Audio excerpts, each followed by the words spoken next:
Clinical and applied portion of the stomach. Stomach के लिए एक गैस्ट्रो वर्ड यूज होता है, enteron is related to the stomach and intestine. ठीक, peptic और गैस्ट्रिक अल्सर बहुत कॉमनली पूछा जाता है भाई। तो देखो ऐसा है, जो ये जे शेपेड है, अंदर देखोगे इसके अलोंग जो है कैनाल है, गैस्ट्रिक कैनाल कहते हैं उसको, रीजेस होती हैं।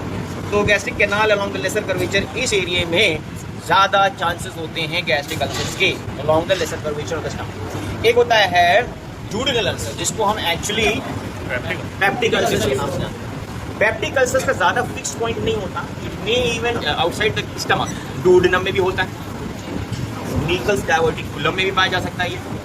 तो most common side of peptic ulcers क्या बताओगे? First part of the duodenum. अच्छा, पेप्टिक अल्सर्स का एक और ब्लड ग्रुप रिलेशन भी है।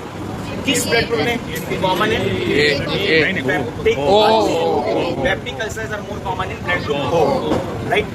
हाइपोस्थेनिक पर्सनालिटी कहते हैं लॉन्ग एंड थिन बंदों में स्टमक इलॉन्गेटेड होता है।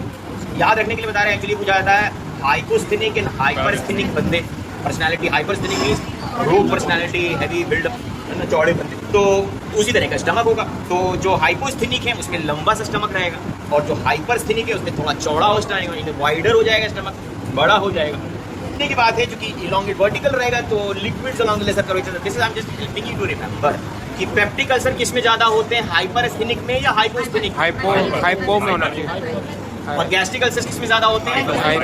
तो इसलिए बता रहे हैं, अगर इलॉन्गेटेड होगा तो एसिड से रस बेथ करके जाएगा, लेसर कर्वेचर को बेथ करता हुआ जाएगा। सो लेसर कर्वेचर पे गैस्ट्रिक अल्सर ज्यादा हो रहे हैं, यानी हाइपोस्थेनिक में गैस्ट्रिक अल्सर ज्यादा होंगे बंदे में। और हाइपरस्थेनिक जो पर्सनैलिटी है, हाइपरस्थेनिक वाले में क्या होगा, स्टमक थोड़ा सा बेंट हो जाएगा, ऐसे टिल्ट होगा, क्योंकि चौड़ी बॉडी है, हैवी बॉडी है, हेल्दी, तो ये ऐसे हो जाएगा, टिल्टेड हो जाएगा। तो HCl will start collecting here also of enzymes also.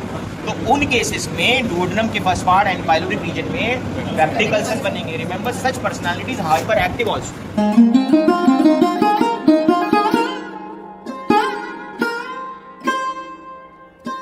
Gastro-oesophageal reflux के भी बता दें, यहाँ पे जब एसिड भर जाता है तो obviously stomach regurgitates back into the lower portion of the oesophagus, यानी कि गाड़ी के अंदर ईसोफेगस में एसिड जाने लगेगा, खट्टी डकार जिसे कहते हैं। तो उससे क्या होता है, the stomach mucosa is well prepared to sustain acid with a pH of around 2 throughout the life. इतना मजबूत इसका म्यूकोसा लाइनिंग है that is not digesting the wall of the stomach, but it can digest the non vegetarian food. But the wall of the epithelium of the esophagus is not mature enough to sustain that acidic burns. So when it goes inside the lower end, it actually burns and erodes the epithelium of the esophagus, and that is called Barrett's esophagus, है ना? उसमें क्या होता है, the lining epithelium of the lower end of the esophagus undergoes metaplasia. Transformation in epithelial cellular shape and structure of a cell is called metaplasia. That is a pre-carcinogenic sign. Think for esophageal. Eglesia cardia, वो क्या होता है? Eglesia cardia is actually loss of neuromuscular coordination. जैसे मैंने बताया था interstitial cells of पजाल, वो parasympathetic को mesonephritic सेक्टर करते हैं. So if there is loss of neuromuscular coordination, so there are chances that your cardiac esophagus doesn't dilate. So food will start collecting and liquids may dribble down, but the food collects here, and that's the ballooning of the lower end of the esophagus. That's called eglesia cardia. In case of barium swallow, this will appear as a parrot appearance. And if you could visualize the gastric ulcer, if you visualize that you could take a barium meal X-ray. Barium meal में you can visualize the ulcers in the stomach. And one more thing, at the level of this first part of duodenum, you will find is a separated out cap-like structure in the barium meal. That is called the duodenal cap. Carcinoma stomach की बात करें तो carcinoma stomach के 2-3 points हैं। One thing is lymphatic spread, तुम्हें बताया, ट्रॉजर sign important है, बिरकाउ node important है, and it is more common in which blood group? Carcinoma CA, याद रहेगा।